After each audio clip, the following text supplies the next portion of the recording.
Hi, my name is Brianna Bourne. Today we're going to be reading Secrets of Animal Camouflage. Now, what does this word mean? Camouflage. Now, I see this owl over here. I see a tiger. I see a butterfly.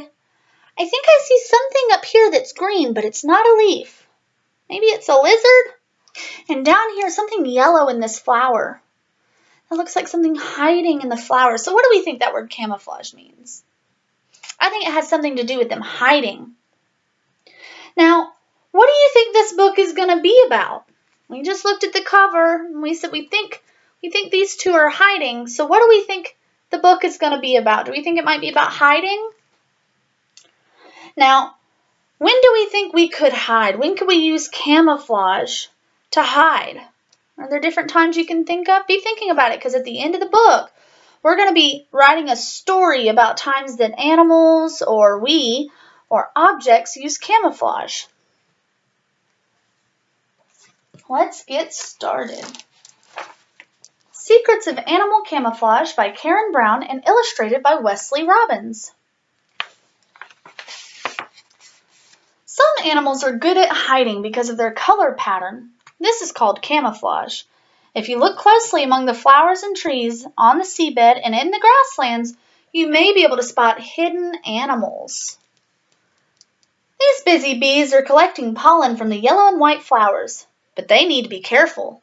Who's watching them? Who do we see? I think I see somebody hiding over here. What could that be? Two white-banded crab spiders are waiting to pounce. The spiders change color to match the yellow and white flowers so the bees don't notice them. Scuttle. A brightly colored trogon is perched in a tree. He is hungry and on the lookout for insects to eat. What do we think perch means? Do we think it's the way he's sitting on this tree? I think perch is the way he sits on this tree. He is perched on the tree. Now, we're looking for an insect. Do you see an insect anywhere? All I see are twigs and branches. Rustle.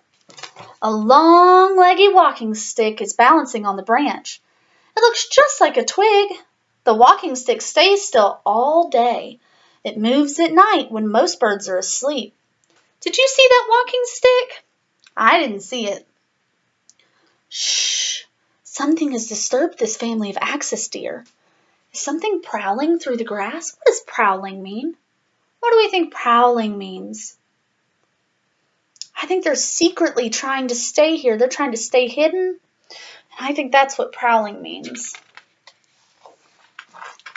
It's a fierce Bengal tiger. Her orange coat with long stripes makes her hard to spot in the tall golden grass. Now, I saw the mama, but I didn't see the baby. Did you see the baby? A nimble fox squirrel has scurried up this tree. He's searching for the hollow in the trunk, where he will make a nest. Can you see what is covering it? What's a hollow? What is a hollow? I'm thinking there should be some type of hole right here. That's what a hollow is. But there's no hole. I don't see a hole. But I do think I see an eyeball. Do you see that eyeball? Screech! It's a screech owl. Her patterned feathers match the colors of the tree bark. The owl can stay very still. It makes it difficult to see her. A white-tailed deer is going deeper into the forest to look for food. What is she leaving behind? Do you see what she's leaving behind?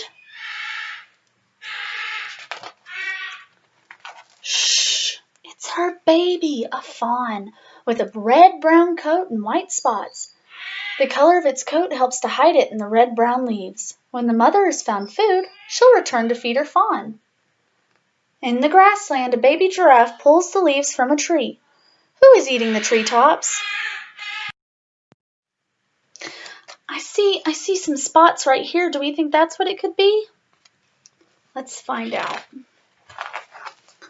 The mother giraffe, that's who. She lengthens her long neck to reach the topmost leaves. The dark markings on her light-colored coat help her to hide among the leaves and sunlit patches in the tree. Now we're going to stop right here for a minute, and using the information you've gotten so far, You're going to use your imagination to draw a picture of an object or an animal using camouflage. So I'm going to give you about 10 minutes. We're going to go over that. We're going to look and see if we can draw a picture of an object or an animal using camouflage.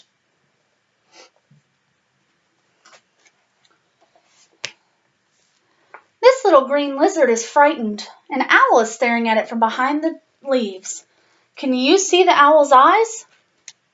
Now we got to pay close attention to this one. You see the owl eyes? It's okay. They're not really an owl's eyes, just two large spots on an owl butterfly's wings. Flutter. So what was different about this camouflage? What did we notice that was different? See, back on this page, we thought it was an owl, right? When we looked at it, it looked a lot like an owl. So why do you think the butterfly wants to look like an owl? What are some reasons that you think he'd want to look like an owl? Let's find out. By disguising itself, the butterfly protects itself from the lizard because lizards are scared of owls. Did you think of that? What beautiful orchid flowers. Guess what? One of them is really an insect.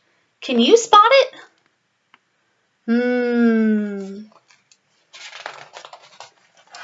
The orchid mantis looks just like a flower. It's pink and white, and 4 of its 6 legs are shaped like petals.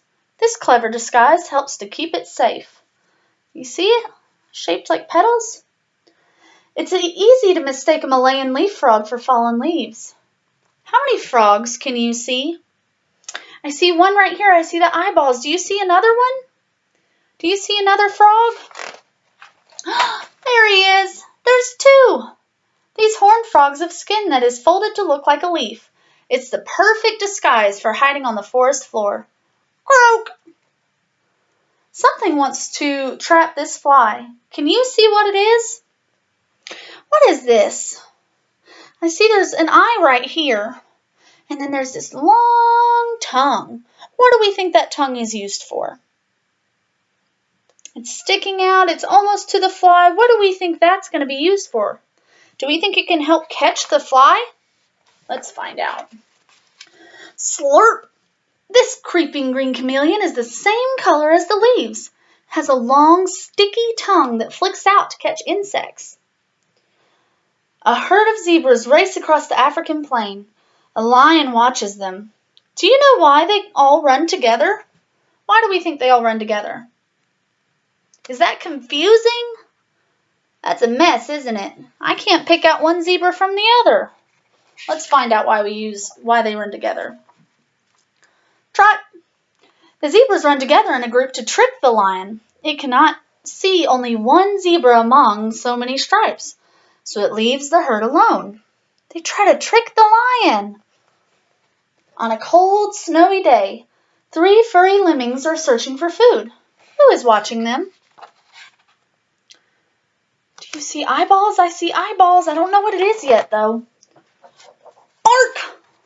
It's an Arctic fox. Its long fur grows thick and white in winter to keep it warm and hide it in the snow. In summer, its coat is thin and brown. A very strange creature with 8 legs is resting on the sandy seabed. Can you see what it is? What is that? 8 legs. What kind of animal has 8 legs? Slither. It's a blue-ringed octopus. It can change the color of its skin to match the seabed. When it's frightened, blue rings flash on its body. The flashes tell other animals that it's poisonous. A group of tiny pygmy seahorses swim past a tangle of pink coral. How many can you see? Let's count them together, why don't we? 1, 2, 3, 4, 5, 6. Do you see any others? I think I only see 6. 6! We were right. The seahorses look just like the coral they live on. To stop themselves from floating away, they grip the coral with their strong, curled tails. Bubble! A small hermit crab scuttles across the sand. It has no shell of its own, but has borrowed an empty seashell to live in. Who is looking at the crab? Do we see anyone looking at the crab? This looks like something. Do we think that's maybe fins? And what does scuttle mean? What do we think scuttle means?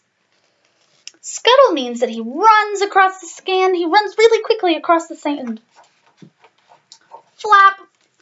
A beady-eyed flatfish called a plaice has buried itself in the sand. First it changed color to match the seabed. Then it shook those fins to throw sand over its body.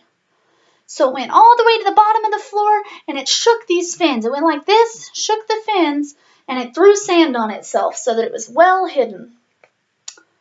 But people can use camouflage too. Wearing clothes patterned in green, gray, and brown is a great disguise for nature watchers. Stay quiet, still, and hidden, and you might see animals up close. Do you see them looking? So what do you think the author wants us to know after reading this book? What did we learn? Did we learn about camouflage? We learned about camouflage, what it means, and all the different animals that use it. Now, what other animals do you think the author could have used to make it a little more interesting? What was another way he could have taught us camouflage? Were there other animals? Was there something else he could have done? Because I was thinking about maybe putting some snakes in here, or some bunnies, or maybe some moths. You know, moths and butterflies are a little bit different from each other. Or maybe he could have used something like monsters, because they can camouflage too, right? So what we're going to do now is we're going to write a story about somebody or something using camouflage.